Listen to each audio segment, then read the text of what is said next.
기도하시겠습니다. 나오실 때 큰 박수로 환영해 주시기 바랍니다.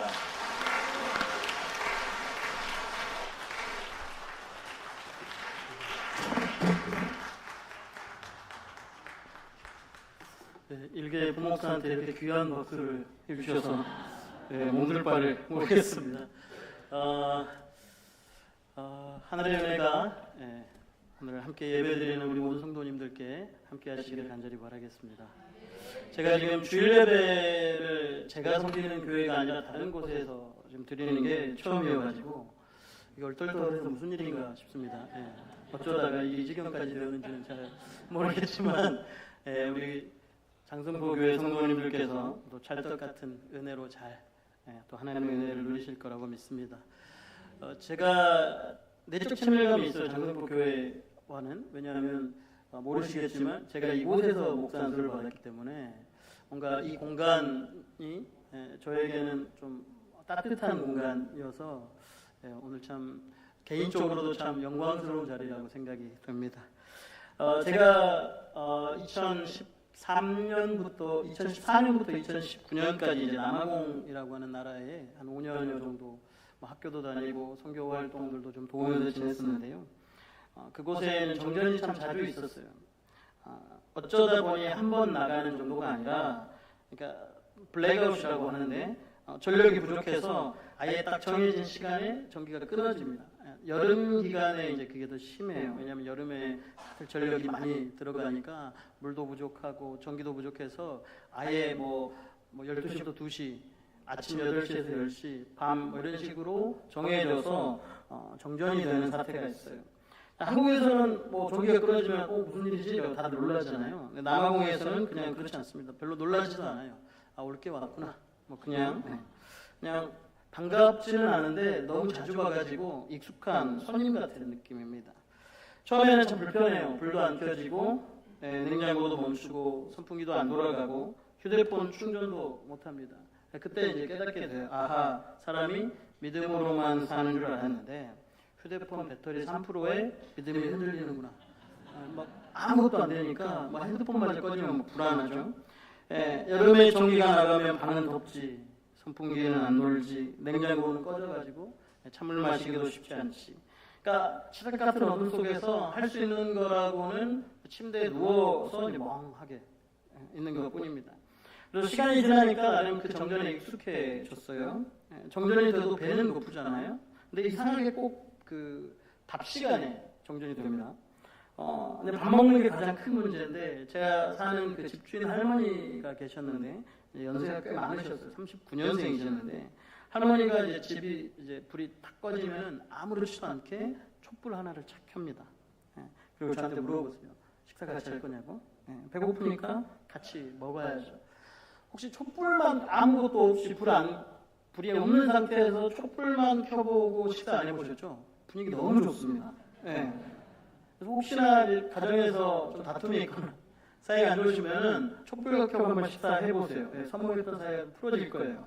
여튼 이런 일련의 사건들을 통해 이제 제가 나름 깨닫게 된 것이, 전기가 있을 때는 그 빛이 얼마나 귀한지 모릅니다. 스위치 하나 누르면 켜지고 그것이 당연하죠.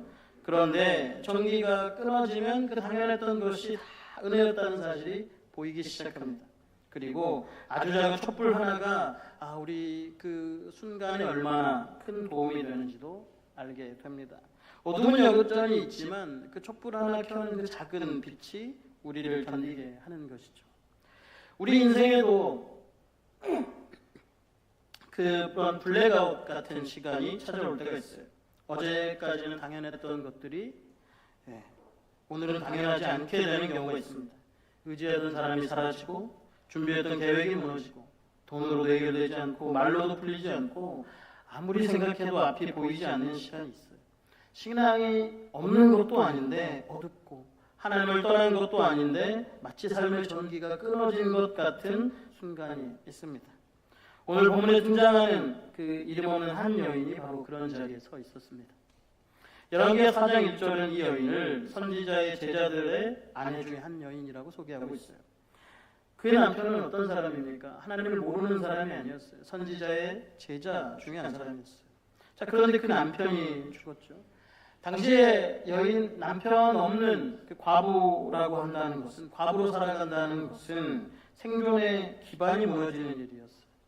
게다가 남편이 남긴 빚 때문에 빚쟁이는 두 아들을 종으로 데려가겠다고 합니다. 말하자면 이 여인의 인생에 소위 말하는 정전, 그 블랙아웃이 찾아온 것이죠. 그런데 놀라운 것은 하나님께서 바로 그 어두운 집 안으로 찾아오셨다는 사실입니다. 하나님은 엘리사를 통해 이 여인에게 거창한 것을 요구하지 않으셨어요. 엘리사가 이렇게 묻죠. 내가 너를 위하여 어떻게 하랴? 내 집에 무엇이 있는지 내게 말하라. 그리고 그 여인의 집에 남아있던 작은 기름 한 병, 여인 자신도 별것 아니라고 느꼈던 그것을 통해 다시 살 길을 열어주셨습니다. 우리는 흔히 기적을 아주 특별하고 놀라운 사건으로 생각합니다. 죽은 자가 살아나고 못 걷는 자가 일어나고 듣지 못하는 자가 듣게 되는 것을 기적이라고 생각합니다. 물론 하나님은 그런 방식으로도 여전히 일을 하십니다. 그러나 성경이 보여주는 기적은 단지 사람을 놀라게 하는 어떤 초자연적인 사건만이 아닙니다. 진짜 기적은 무너진 사람이 다시 살아갈 힘을 얻는 것입니다. 앞이 보이지 않던 인생이 하나님의 은혜 안에서 다시 내일을 보게 되는 것입니다. 오늘 우리는 이 말씀을 세 가지 장면으로 따라가면서 우리에게 찾아온 그 일상의 기적을 함께 나누고자 합니다. 첫 번째로, 막다른 길은 하나님께 부르짖는 자리가 된다는 사실입니다. 오늘 본문은 한 여인의 부르짖음으로 시작합니다.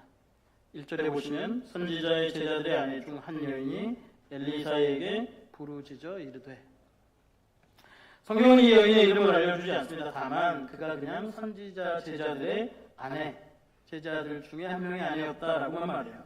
이름은 감추어져 있지만 지금 그녀가 처한 상황은 구체적으로 드러나 있어요. 그는 남편을 이미 잃었고 두 아들을 지켜야 하는 어머니였으며 빚 때문에 가정이 무너질 위기에 놓인 사람이었습니다. 그런데 본문이 먼저 알려주는 것은 이 가정이 하나님을 모르는 가정이 아니었다는 거예요. 여인의 남편은 엘리사를 따르던 선지자의 제자였어요. 그래서 여인도 이렇게 엘리사에게 말하죠. 1절에 보면 당신의 종 나의 남편이 이미 죽었는데 당신의 종이 여호와를 경외한 줄은 당신이 아시는 바니이다. 나중에 4장 7절에 보면 엘리사에게 했던 그 당신이라는 호칭이 하나님의 사람으로 바뀌거든요. 그러니까 지금 엘리사는 이 여인에게는 하나님의 사람이 아니고 그저 남모를 당신인 거예요. 이 말을 글로 보니까 뭔가 지금 엘리사에 대한 어떤 신분 확인처럼 느껴지지만 그 말 자체, 이 말 자체에 이미 이 여인의 어떤 울분이 담겨져 있는 거예요.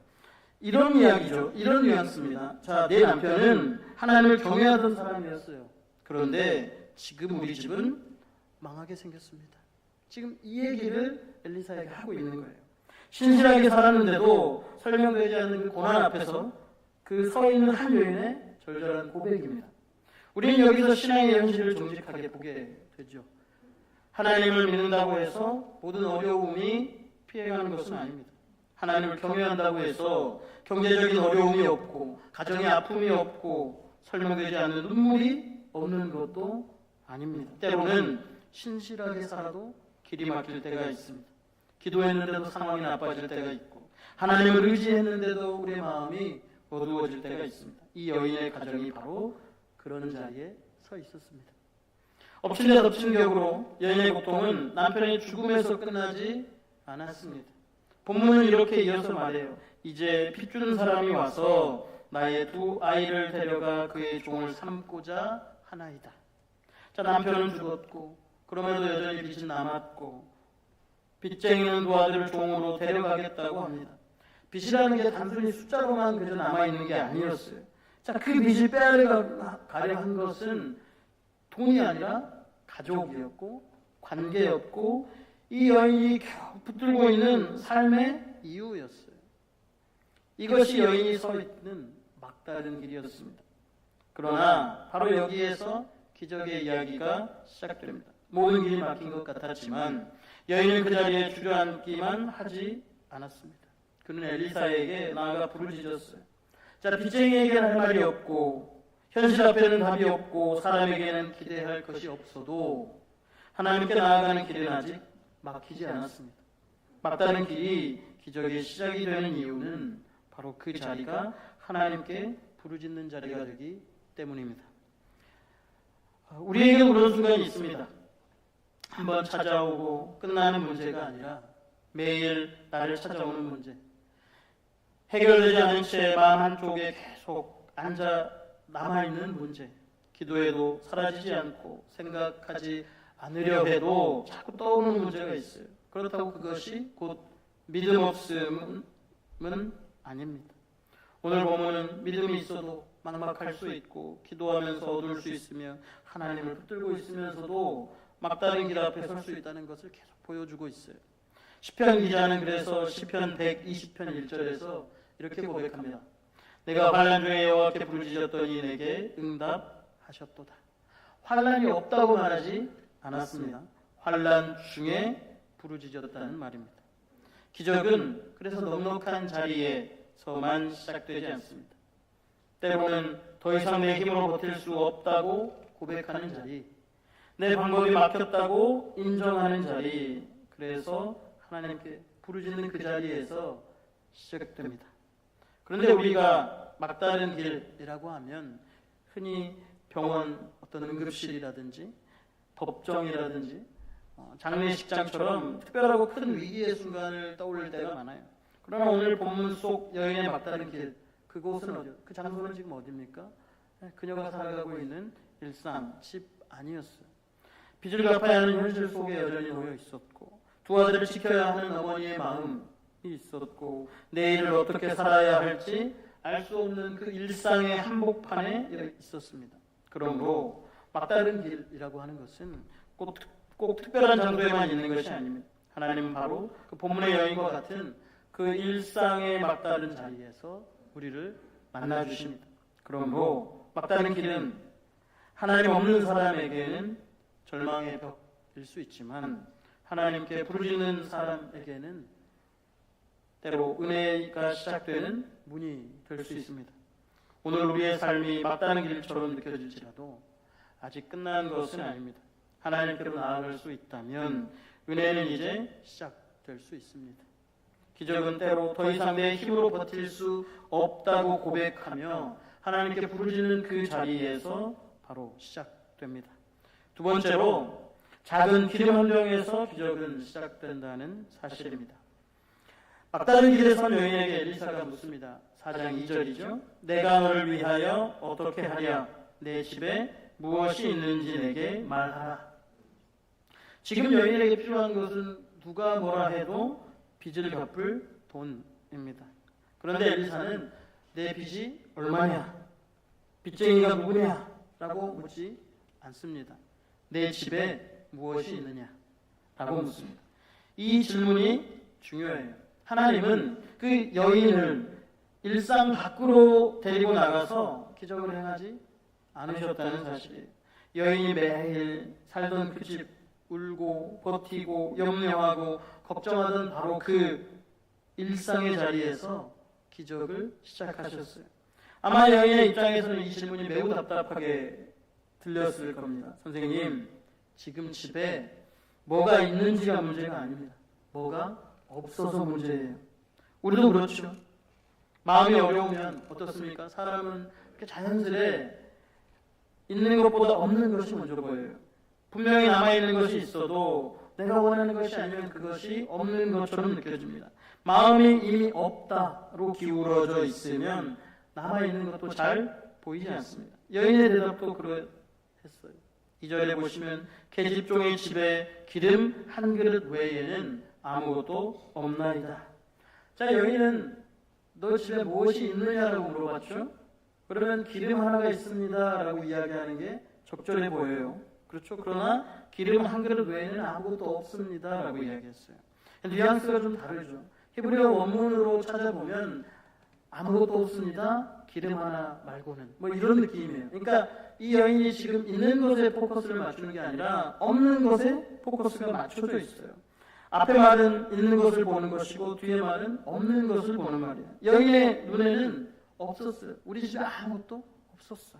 그저 기름 한 그릇 있었죠. 너무 작아. 빚을 갚기에는 턱없이 부족하고 두 아들을 지켜내기에는 우리 집에 가진 것이 아무것도 없어 보였습니다. 그런데 하나님은 여인이 이것밖에 없습니다 라고 말한 그것을 보셨어요. 여인에게 그것은 부족함의 증거였지만 하나님께는 은혜의 시작점이었습니다. 여인에게 그것은 마지막 남은 작은 물건이지만 하나님께는 한 가정을 살린 기적의 재료였어요. 하나님은 이 여인에게 성전 창고에 무엇이 있느냐, 왕궁에 아는 사람이 있느냐, 인맥을 따지지도 않고 묻지도 않으셨어요. 그저 내 집에 무엇이 있느냐라고 물으셨습니다. 기적은 멀리 있는 특별한 장소, 멀리 있는 어떤 특별한 일이 아니라 매일 살아가는 그 집 안에서 시작되었습니다. 성경을 보면 하나님은 자주 그렇게 일하셨어요. 모세를 부르실 때도 출애굽기 4장 2절에 내 손에 있는 것이 무엇이냐, 양을 치던 그 지팡이였죠. 그러나 그 지팡이를 통해 하나님은 이스라엘을 애굽에서 이끌어내셨어요. 사랍다 과부에게 남아있는 것도 통의 가루 한 움큼, 병의 기름 조금뿐이었습니다. 예수님 앞에 놓여있던 오병이어도 보리떡 5개와 물고기 2마리뿐이었어요. 우리의 눈에는 턱없이 부족했지만 주님의 손에 들리자 많은 사람을 먹이는 은혜의 통로가 되었습니다. 물론 그 기름 한 그릇, 거기에 능력이 있지는 않습니다.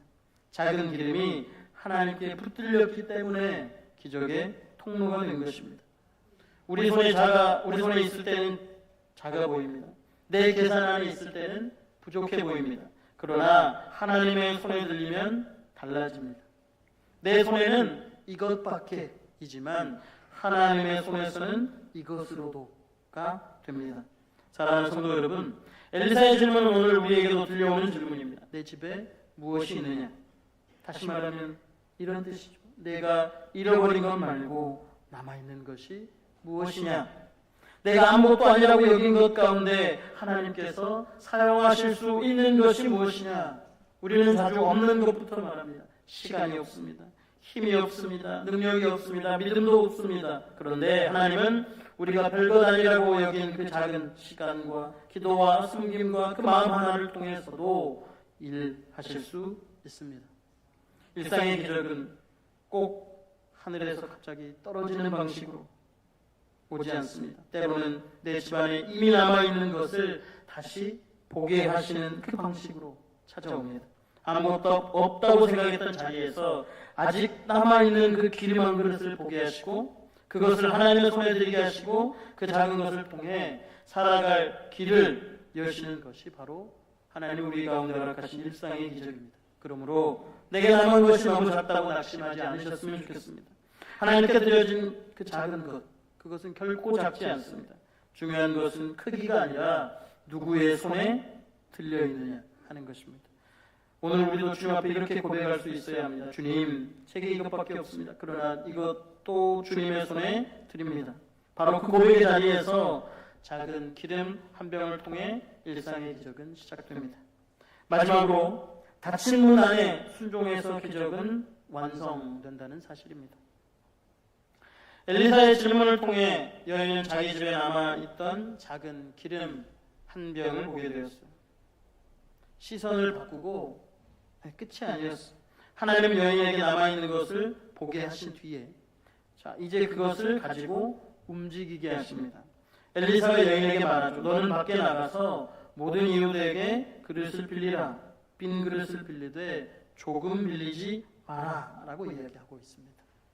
아직 빚이 갚아진 것도 아니고 우리 집에 기름이 넘치는 것도 아니에요.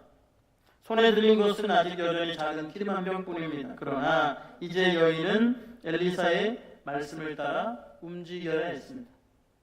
믿음은 그저 내 머릿속이나 내 마음속으로만 머무르지 않습니다. 어느 순간 믿음은 우리의 발이 되고 손이 됩니다. 그 구체적인 믿음을 우리는 순종이라고 부르죠. 엘리사는 이어서 말합니다. 4장 4절입니다.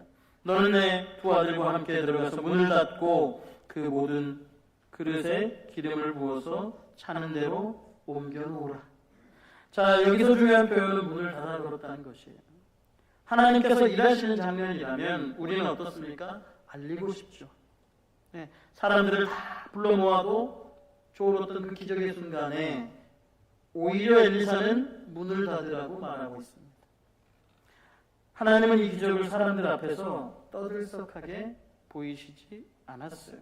여인과 두 아들이 함께 있는 그 집 안에서 아무도 모르게 조용히 이루셨습니다.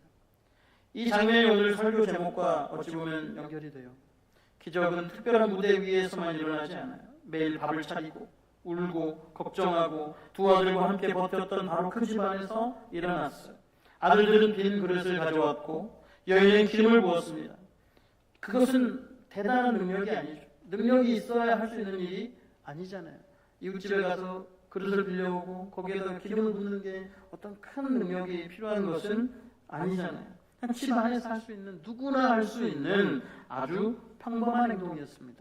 그러나 그 평범한 순종 위에 하나님의 은혜가 부어졌습니다. 이것이 바로 일상의 기적이에요.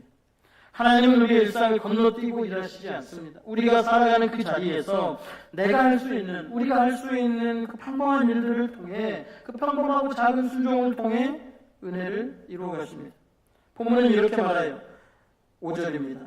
여인이 물러가서 그의 두 아들과 함께 문을 닫은 후에 그들은 그릇을 그에게로 가져오고 그는 부었더니, 여인은 말씀대로 했습니다.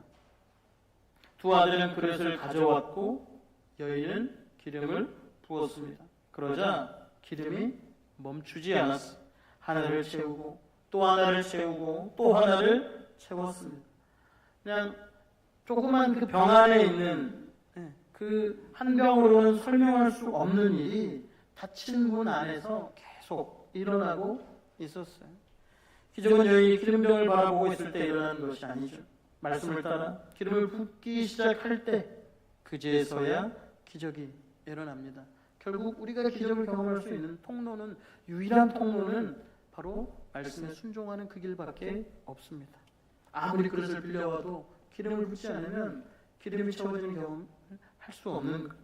손에 든 기름병만 바라보면 작아 보이고 계산하면 부족하죠. 분석하면 불가능해요. 그러나 말씀을 따라 붓기 시작하자 하나님께서 채우셨습니다. 붙들고만 있으면 아무 일도 일어나지 않습니다. 말씀을 따라 한 걸음 옮기고, 말씀을 따라 손을 움직이고, 말씀을 따라 붓기 시작할 때 그 순종의 자리에서 하나님의 공급하심을 경험하게 됩니다. 본문 6절은 다른 그릇이 없나이다 하니 기름이 곧 그쳤더라 라고 말하고 있습니다. 기름은 빈 그릇이 더 이상 남아있지 않을 때 그쳤습니다. 하나님의 능력이 부족해서가 아니라 준비된 그릇이 없기 때문에 그때 그쳤어요. 빈 그릇은 원래 부족함, 그 결핍의 상징입니다. 그러나 하나님 앞에서는 은혜를 담는 자리가 되죠. 우리가 비어있음을 인정하고 주님 앞에 내어놓을 때 하나님은 그 빈자리에 당신의 은혜를 가득 부으십니다. 마지막 장면도 중요해요. 여인은 기름이 가득 찬 후에 다시 엘리사에게 나아갑니다. 그러자 엘리사가 말하죠. 너는 가서 기름을 팔아 빚을 갚고 남은 것으로 너와 내 두 아들이 생활하라. 하나님의 기적은 기름이 그냥 막 늘어났던 사건으로 끝나지 않습니다. 하나님은 빚을 갚게 하셨고 두 아들을 지키게 하셨고 그 여인에게 이제 자족하며 있는 것으로 살아갈 길을 열어주셨습니다. 다시 말해 하나님이 베푸신 이 기적은 이 여인의 무너진 그 삶, 그 일상을 회복시킨 것이었어요. 사랑하는 성도 여러분, 이것이 오늘 본문이 우리에게 보여주는 기적의 모습입니다. 기적은 현실을 외면하게 만드는 신비한 체험이 아니라 무너진 현실 속에서 다시 살아갈 길을 열어주시는 하나님의 은혜입니다. 하나님은 여인의 빚진 현실 밖으로 도망치게 하지 않으셨어요. 오히려 그 현실 안에서 빚을 갚게 하시고 아들들을 지키게 하시고 남은 나를 살아갈 힘을 주셨습니다. 그러므로 오늘 우리에게도 필요한 것은 거창한 일이 아닙니다. 주님께서 말씀하시는 대로 빈 그릇을 준비하는 것, 닫아야 할 문을 닫는 것, 작은 기름병을 들고 붓기 시작하는 것입니다.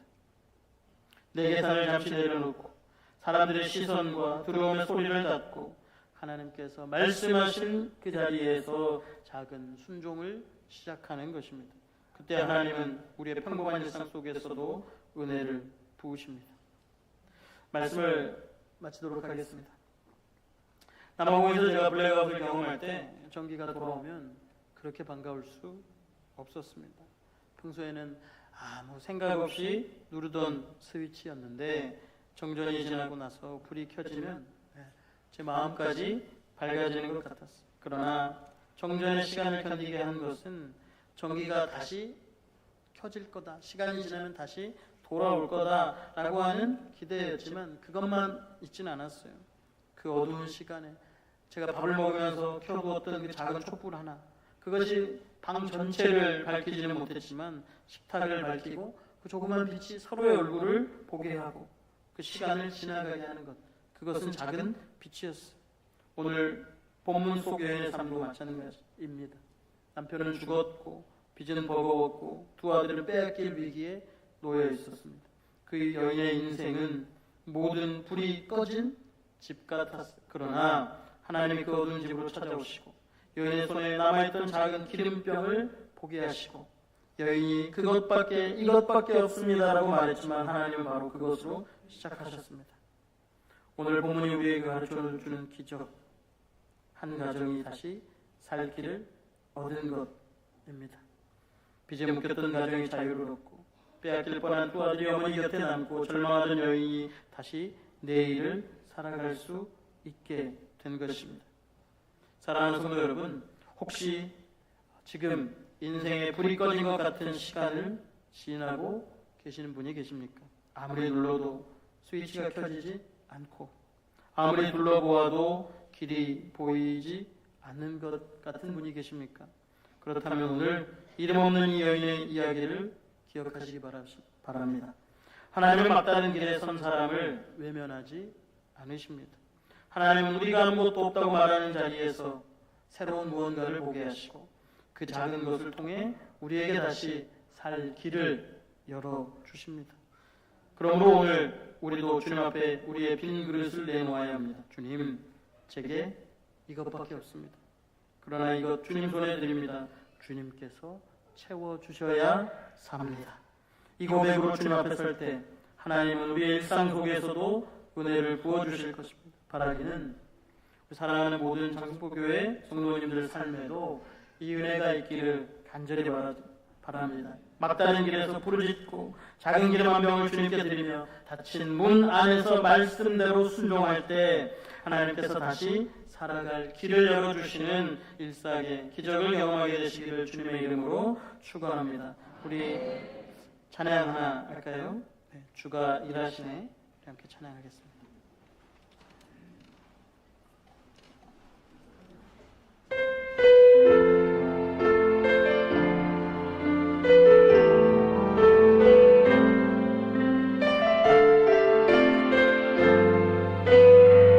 하나요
것처럼 느껴지는 자리가 있다면 주님 앞에 그대로 내어놓기 원합니다.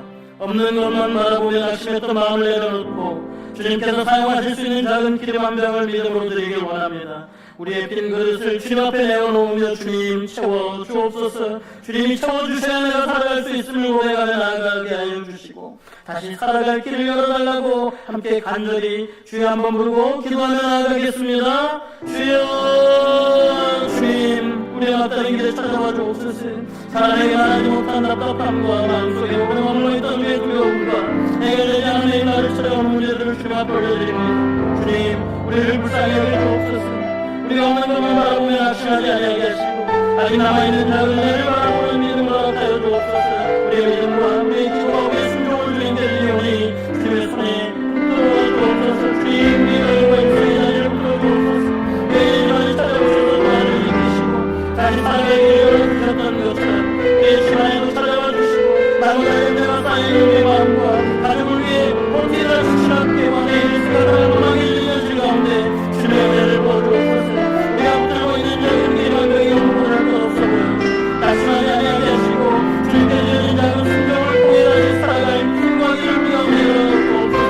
주님 우리의 빈 그릇을 채워주옵소서.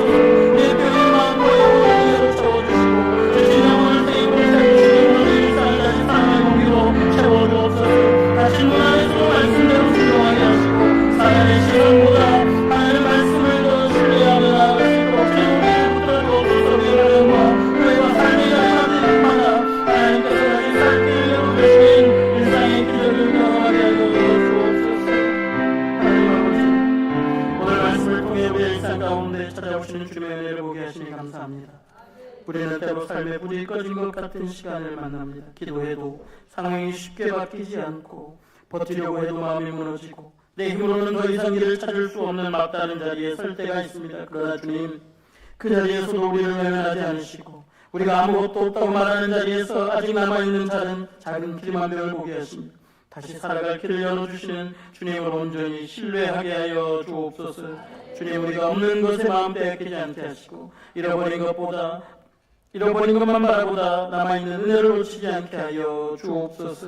우리의 믿음과 작은 기도와 보잘것없어 보이는 행동 그 순종이라도 주님의 손에 드려질 때 은혜의 통로가 될 수 있음을 우리가 신뢰하게 하시고 주님 제게 이것밖에 없습니다 라는 그 고백의 낙심의 말이 거기서 그치지 아니하게 하시고 이것도 주님의 손에 올려드립니다 라는 믿음의 결단으로 이루어지게 하여 주옵소서. 이제는 우리 주 예수 그리스도의 은혜와 하나님 아버지의 크신 사랑과 성령님의 감화 감동 위로 교통 충만케 하심이 막다른 길에서 오히려 주님께 부르짖으며 믿음의 순종으로 일상의 기적을 경험하기 원하는 모든 성도들 위해 삶이 버겁고 무거워 오늘 하루 버틸 힘이 없어 보이는 이 땅의 많은 어려운 이들 위해 주님의 몸된 교회 위에 이 나라 이 민족 위에 이제부터 영원토록 함께 하시기를 간절히 축원하옵나이다. 아멘.